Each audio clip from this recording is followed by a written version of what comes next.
Sup witches, this is Eisen.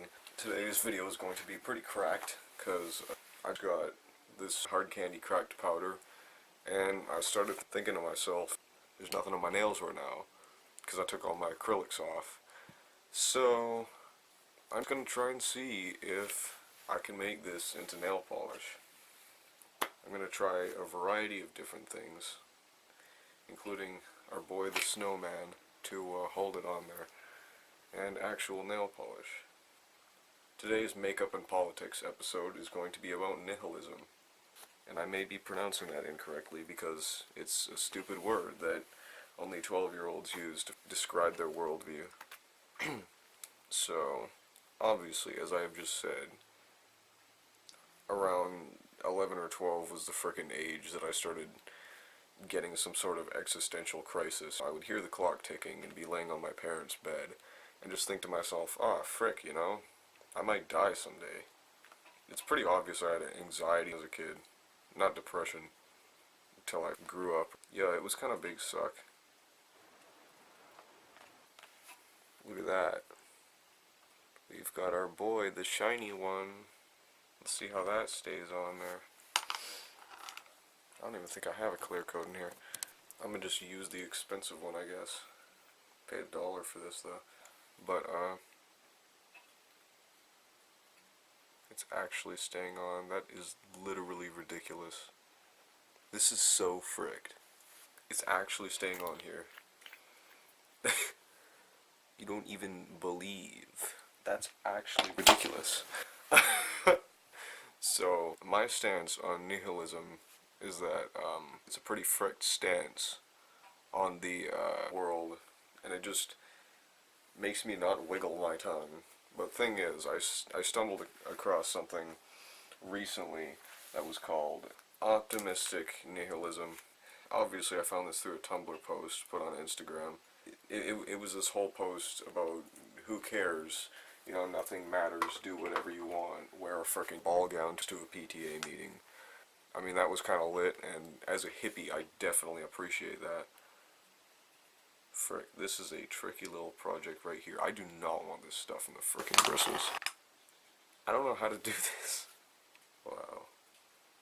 I guess I'm gonna just try my best on this one. And if it goes in there, I'll just have to remove it with some stuff. Cause frick. The optimistic nihilism I really vibe with. As a hippie, I definitely appreciate that. Cause that's just my kind of stuff, that's my kind of people. Right? After I stopped caring about all this frickin' beginning of life crisis BS that frickin' every above average intelligence 11-year-old goes through, I would assume. I mean, frick, I didn't really have friends back then either. But, once I was through that, I just never really thought about it again. I mean, the very obvious mentally ill version of myself, of my frickin' teens, was already thinking about how I felt like my friends didn't frickin' like me, and how the place I live sucks because there's nothing to frickin' do for someone my age. And how bad I thought I frickin' looked because, you know, as a trans person, no one's gonna go around telling you you look good or beautiful or hot or anything. So I had enough to think about there, and I didn't want to frickin' revisit this childish frickin' idea of, ooh, yeah, life doesn't frickin' matter, man, and we're all just gonna die someday. I mean, I grew up hearing that stuff at the dinner table. You think I care about that?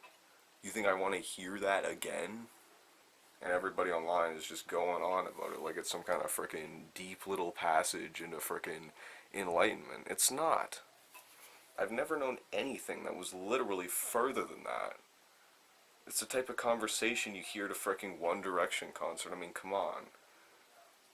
This is actually coming out really well.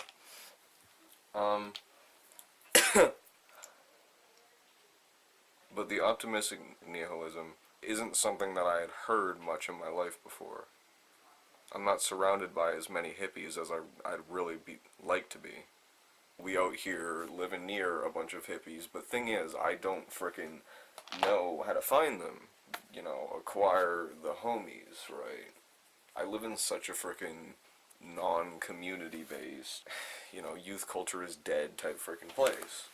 We're all just sitting around going, oh yeah, you know, socialization, that's so great, let's go to Tim's And that's kind of the furthest it goes. We don't have a lot of groups here. We have pretty much nothing for young people.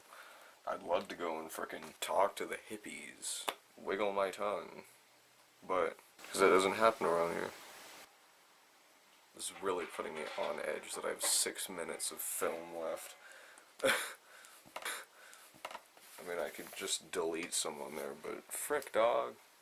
You know a homie got anxiety. Come on, Evie. This is actually coming out amazingly. I thought it would look garbage. But I suppose this is what nail polish is made out of. It's just some kind of frickin' powder and all the regular clear nail polish ingredients. In fact, I'm sure I could make one of these just easy. Because look at that. It's on there, dog. The snowman and me. The powder is getting in the nail polish. I'm gonna just wipe it on my other nail. Yiggity. That's actually insane, though. I would never believe that crack powder nail polish works without having to put the powder directly into the nail polish. I was very surprised to know that worked.